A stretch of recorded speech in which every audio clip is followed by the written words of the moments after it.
Perhaps the greatest lie ever perpetrated on populations all over the world is the condensation trail lie.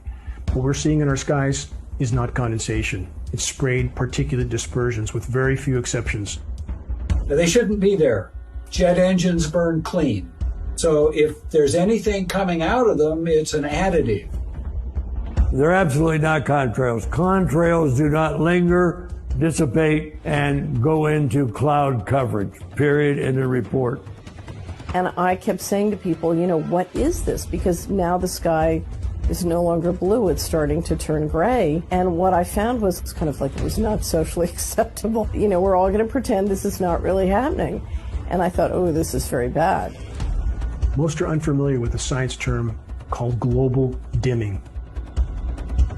That term refers to the amount of direct sunlight that no longer reaches the surface of the planet due to light scattering particles that are building up in the atmosphere.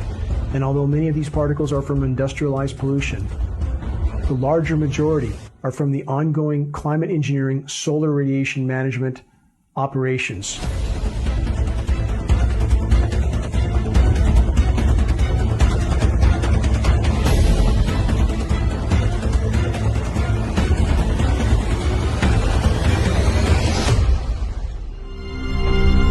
This engine, a high bypass turbofan jet engine, this is the engine that is on all military tankers and all commercial carriers, is in essence a jet-powered fan. 90% of the air that moves through this engine is non-combusted.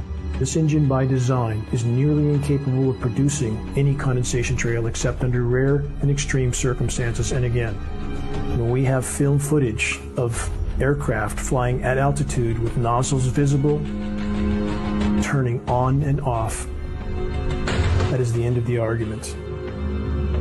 Since even before man could fly, there was an effort to try to modify the weather. We have weather modification patents going back 100 years plus.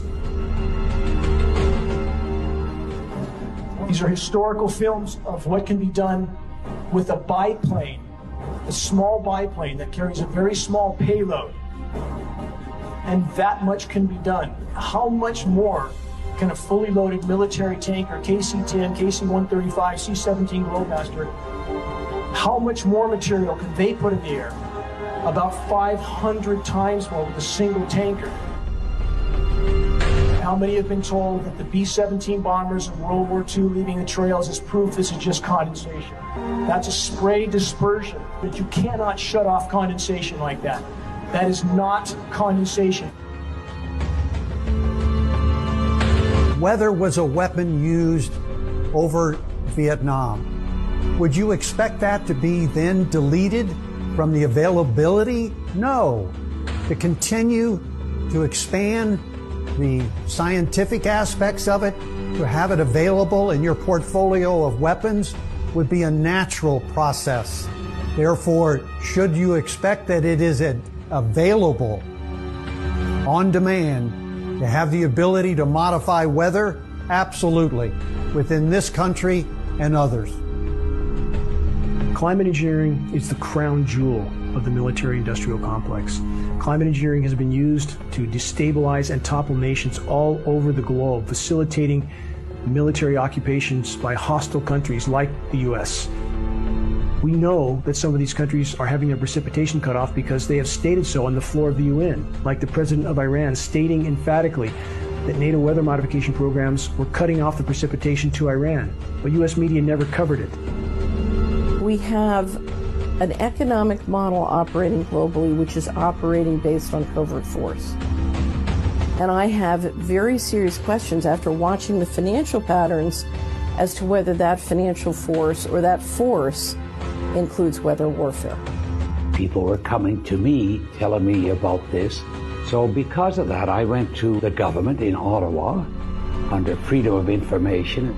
There was a 40-page report, of which half the pages were completely blank, and the other half had a lot of blank outs. But there was sufficient information to tell me that, yeah, they're aware. They call it geoengineering. One of the big problems is that when we find some new technology, we get all excited by it, by the potential benefits of that technology. And often implement it and use the technology before we have any idea of the negative effects. Shouldn't it be considered that every breath we take is laden with highly toxic particles that are wreaking havoc in our own bodies? Particles that aren't being reported by any air quality testing systems. Any official air quality testing are looking for PM10 or PM2.5, 2.5 microns at best. The climate engineering nanoparticulates are exponentially smaller. They go virtually unreported. These nanomaterials generate reactive oxygen species in biological materials, damage tissue, lead to advanced aging, cause cancer, causative agents of dementia. So, yeah, we might think that we're doing something positive for humanity to save our species, but we're also poisoning ourselves. Eventually, with the team that we formed at geoengineeringwatch.org, we were able to acquire a NOAA flying lab. We were able to test at altitude to confirm the elements that were showing up at the surface. Our intention was to do a point-to-point sampling mission. We could see these obvious patterns that were being laid out in the sky. We were really thankful for the opportunity to be able to get up to altitude. And on the return mission, we noticed that that cloud layer had descended, and we sampled below the cloud layer, we sampled through that confluent layer and above it. We found exactly the same elements listed in climate engineering patents, the same elements we found on countless surface tests of precipitation from all over the globe. Some of the smaller particles in here we're looking at on the order of about 450 nanometers long. But there's also smaller particles in there too. This particle seems to be high in aluminum. So look at that. Governments all over the globe and the entire climate science community are telling the population urgently that climate engineering operations, solar radiation management operations need to be immediately deployed to try to mitigate the warming of our planet, to try to preserve what's left of its life support systems. And yet when the public, those that are awake, try to bring to the attention of academia and elected officials that we see climate engineering already being conducted in our skies all over the globe. It's already been deployed. Lab tests prove it. Film footage proves it. Documents prove it. And yet we have the continued denial from the climate science community and official agencies telling us that we're not really seeing what we're seeing in the skies. They tell us if climate engineering were deployed, it would look exactly like what we're seeing in our skies, but then again, they tell us that we're not really seeing what we are actually seeing. The paradox is, the more the climate engineers spray the planet, destroy the ozone layer, disrupt the hydrological cycle, and increase the overall warming of the planet, the more they feel they have to ramp these programs up to try to mitigate some of the damage that these programs have done in the first place. That is the true definition of insanity. As a society, we are like a freight train heading for a broken bridge that is just a few years away from us. And I think people don't understand the exponential increase of toxicity in the environment. These operations should be considered the most insane endeavor ever deployed by the human race.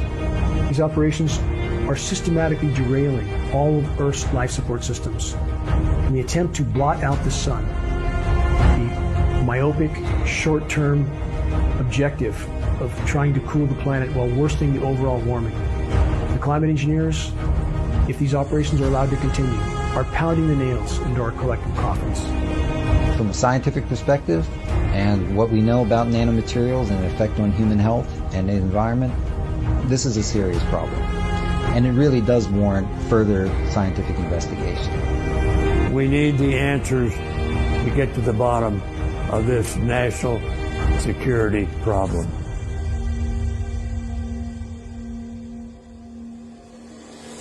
If populations around the globe find out what has been done to them by their governments without their knowledge or their consent, there will be a shockwave around the globe that cannot be contained by the criminal governments that have now taken control of our planet and civilizations all over the world. Just bringing transparency will shift so many things that it will make it extremely difficult, because you cannot manage an entire planet with overt force, only with covert force. If we bring transparency to who it is in the covert force, It's shift everything. Look at your own health and you know what's going on. And if you love your children, join us in fighting what we need to fight. It's a just fight, it's the right fight, it's the right cause.